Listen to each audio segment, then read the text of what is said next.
Ultime distinction homme-femme, la jupe est cet élément rassurant qui permet de trier, de rationaliser, de savoir qui est qui. Elle est là pour s'assurer que la société est bien rangée. Les hommes à gauche, les femmes à droite, comme les fameux pictos des toilettes. Pourtant, des soldats romains ennemis d'Astérix aux prêtres ou aux avocats d'aujourd'hui, les hommes en jupe sont partout. C'est juste qu'on ne sait pas ou qu'on ne veut pas les voir. La seule capable de lever cette cape d'invisibilité, c'est l'histoire, avec un grand H. Celle qui, on le constate depuis quelques épisodes déjà, n'aime pas ce qui est trop simple, trop net, trop rangé. Alors accrochez vos écouteurs et c'est parti pour le récit d'un vêtement unisexe et ambivalent où chaque centimètre compte. Bienvenue dans Les Mains dans les poches, le podcast qui fait d'un symbole de nonchalance le cri de ralliement d'une nouvelle révolution. Nous sommes Héloïse et Sarah, fondatrices de la marque Hello World, et aujourd'hui, c'est la jupe que nous allons déshabiller. Pendant votre écoute, ou pour la prolonger, retrouvez toutes les images de l'histoire qui va suivre sur @helloworld_collective. Et pour être sûr d'avoir un truc à raconter en afterwork, abonnez-vous au podcast. Ce qui caractérise la jupe aujourd'hui, c'est cette étrange relation amour-haine qu'elle entretient avec les femmes. De tous les vêtements de mon dressing, c'est celui avec lequel j'ai le rapport le plus ambivalent. La jupe, c'est ce qui va me faire sentir invincible en soirée et me sauver en été. Mais c'est aussi ce vêtement qui va me rendre tellement vulnérable dans le métro, m'empêcher de monter sur un scooter ou que je vais m'interdire de porter en premier date pour ne pas avoir l'air trop open, vous voyez. Finalement, cette jupe qui n'a l'air de rien, cet inoffensif pan de tissu, me fait poser des milliers de questions, sans cesse. Et le problème, c'est que je suis loin d'être la seule. Pour moi, la jupe, c'est le pouvoir du désir.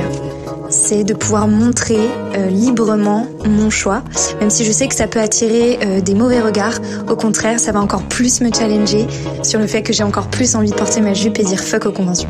Pour moi, la jupe, c'est pas du tout un power outfit. C'est vrai que je me sens pas du tout à l'aise d'en porter une dans les rues de Paris ou au travail. Et par exemple, dans ma jupe préférée, c'est vrai qu'elle est un peu courte et donc je ne la mets que quand je suis avec mon mec. Il y a un côté très féminin assumé. Peut-être tous les jours, on n'a pas forcément envie d'assumer ce côté-là. C'est moins passe-partout en fait. Ça veut dire que quand on met une jupe ou une robe, on assume ses jambes, on assume sa taille, on assume son décolleté. Et ça, c'est peut-être un petit peu plus difficile quand on n'est pas parfaite. Et même si je sais que ce mot aujourd'hui ne devrait plus exister, malgré tout, on n'est pas encore tout hermétique au complexe. Et donc les jupes et les robes, pour cette raison, moi j'ai un peu plus de mal. Voilà, c'est plus facile en été pour moi qu'en hiver, par exemple. Power outfit pour certaines, shame outfit pour d'autres. Une chose est sûre, la jupe a une emprise sur nous les femmes. Et vous vous en doutez, ce qu'on va chercher à comprendre, c'est comment on en est arrivé là. Ce qu'il faut imaginer, c'est que l'idée de la jupe comme un vêtement purement féminin est beaucoup plus récente qu'on peut le croire. Ironie de l'histoire, la jupe a longtemps été le vêtement le moins genré de l'histoire. Ultra facile à fabriquer, à réparer et à porter, la jupe a longtemps été un must-have, que ce soit chez les Grecs, les Aztèques, les Égyptiens ou les Romains. Des paysans aux puissants, en passant par les soldats, la jupe était l'habit de tous, hommes comme femmes. La distinction de genre ou de rang ne se faisait pas tant sur la coupe que sur la richesse du tissu. Vous l'avez compris, la jupe est le vêtement universel par excellence. Pourtant, sa connotation, elle, l'est beaucoup moins. On a beau tous porter des jupes, on n'est pas tous égaux face à la jupe.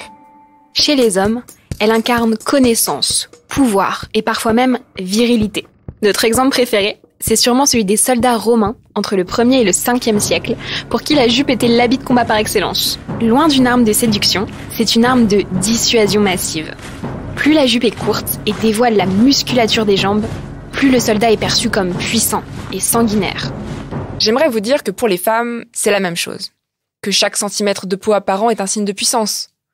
Mais vous vous doutez bien que ce n'est pas le cas. Chez les femmes, ce qui était un vêtement anodin devient un vêtement de contrainte.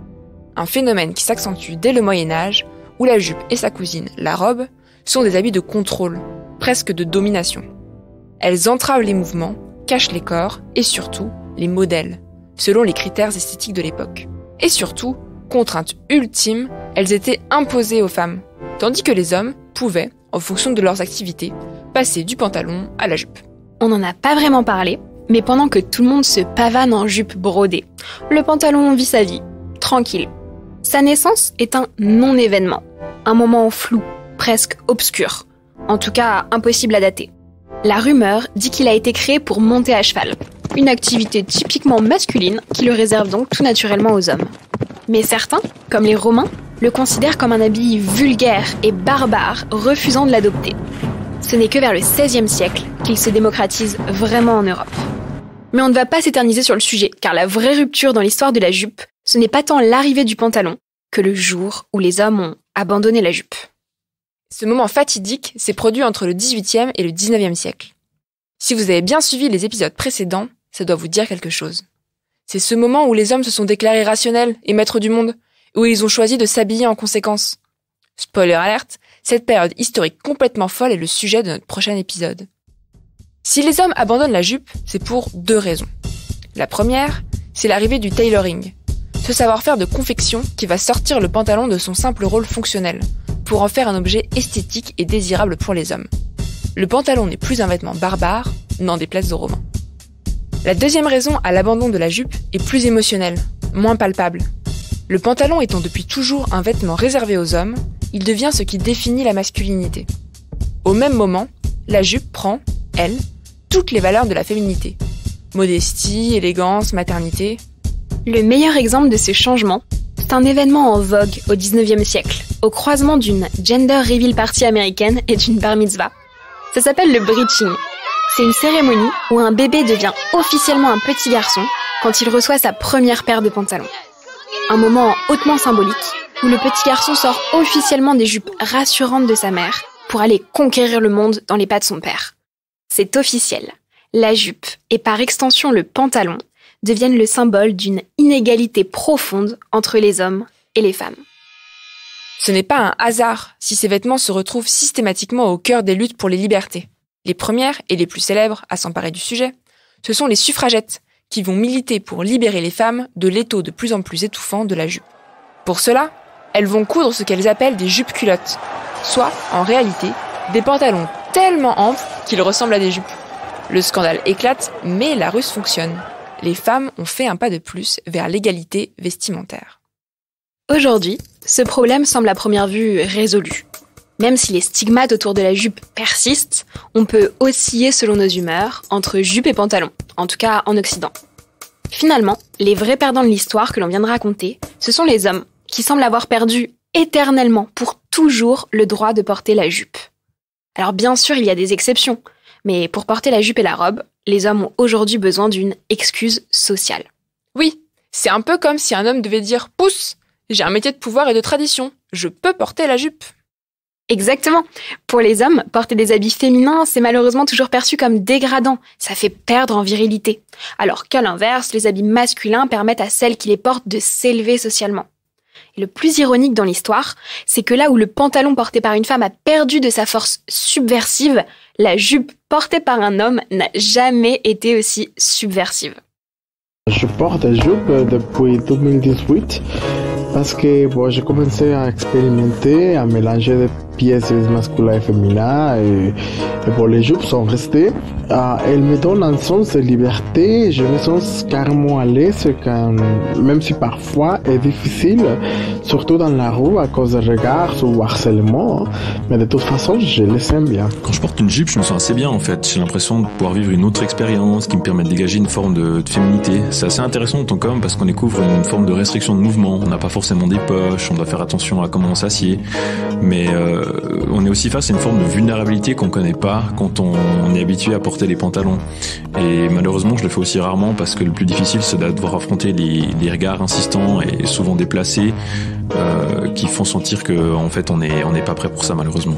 Il m'est difficile de porter des jupes car dans mon milieu socio-professionnel, ces vêtements ne se conjuguent pas au masculin. Je porte uniquement ces vêtements quand je suis seul et ça depuis à peu près 2 ans. J'en ai un peu marre de porter les mêmes pantalons ou shorts et ne pas avoir d'alternative. Certains de mes proches ne comprennent pas, j'ai des remarques sur le fait que je souhaite devenir une femme ou un reflet d'une personnalité homosexuelle ou le simple fait que je sois pervers. Pour moi, la jupe tient un symbole et un geste politique, pouvoir transgresser les règles d'une masculinité toxique.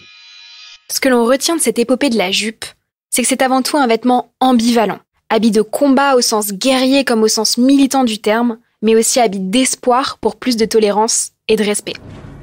Et nous, tout ce qu'on vous souhaite, c'est de vous affranchir des normes de la jupe pour écrire la suite de l'histoire avec un grand H.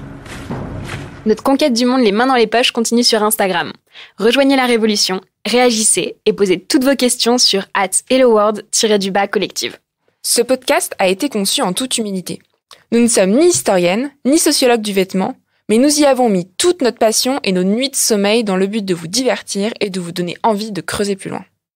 Vous venez d'écouter le 4e épisode des Mains dans les poches. Produit et réalisé par Compagnie, écrit et raconté par Héloïse Dung et moi-même, Sarah Herbin.